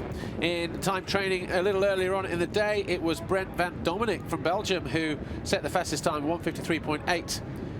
That was 3/10 quicker than Simone Zecchina of Italy on his Suzuki. Jeremy Sewer was third, the Swiss rider, also riding a Suzuki. And then we had Mika Boy de Waal from the Netherlands on the Van der Wetering MX Team Suzuki. He was about 1.3 seconds down on our pole sitter. This, of course, not a qualifying race. This is their first race proper for this series. There we see the number 91 on the grid. That is Jeremy Sewer. He qualified in 3rd position. The guy up the inside, Brent Van Dominic, the 172 on the KTM. We saw him just a moment ago as well. And there's number 12, Simone Zecchina, the Italian. Didn't quite make the 153 lap time of Van Dominic. But nonetheless, 154.2. Not a time to be sniffed at. Mika Boy DeWaal. He was 4th, riding number 55. Then it was Luca Moroni on the Steels Dr. Jack KTM, Samuel Bernardini. These guys coming from European MX2 last year. Tim Geiser down there in 9th position. That's how he qualified, the Slovenian, on the KTM. As the rest of the riders make their way into the thing. Samuel Bernardini riding number 3. He qualified in 6th position on the Maglia Azzurra Junior KTM. And his time was about 1.8 off the pace of Brent Van Donink. So half the grid filled there. That's how they finished. Donink, Zecchina, Stewart, DeWaal, Moroni, Bernardini, Jacobi. Expecting big things from here, actually, from him. And Pacharel down in 8th. That's Benoit Pacharel. Tim Geiser was 9th. Davide Bonini was 10th. Vaclav Kovar was 11th, ahead of Damon Growlers and Vesvold Brikolov. Jap Korneth was 14th. Ricardo Rigi was 15th, ahead of Stefan Eckerold, related to Harold Eckerold, the road race tuner. And of course, James Dunn down there in 17th position, but his time 157.4, 3.5 seconds down, as he said, when asked by Georgia who's the competition. He says, well, I don't know really, everybody seems to be fast around here. Dave Vesulis was 18th, Simon Mallet, the Frenchman, was 19th, and Matthias Plaisir was down there in 20th position. So it's going to be quite an intense affair, this race. 25 plus 2, so the same distance as the qualifying races that we've just seen for MX2 and MX1, and also the same distance as the women's race a little earlier on today. Their second race coming up after this 125 race. Isn't it good to hear the sound of a good old 125 two-stroke or a 125 two-stroke, from depending on where you're coming from. Excuse my nasal sounding as well, a little bit hay fever and just a little bit of a cold coming on, I think, but hopefully I'll get that sorted by tomorrow. Just kind of caught me off guard a little bit today, so bear with me if you can on that. But we're about a minute away, 45 seconds away from the 15-second board going up. Dave Nicol, our race director, there with the green flag. And the 15 and the 5-second boards are hoisted ready. There were 53 guys tried to qualify, 40 made it for the grid. And the 125 riders all chomping at the bit, ready to prove themselves. They want to be the next European star. Jordi Tixier, the champion from last year, riding for the Nissan GM Racing KTM squad, already in MX2. Of course, that team run by Jackie Martins, a former world champion. But right on cue, the 15-second board goes up.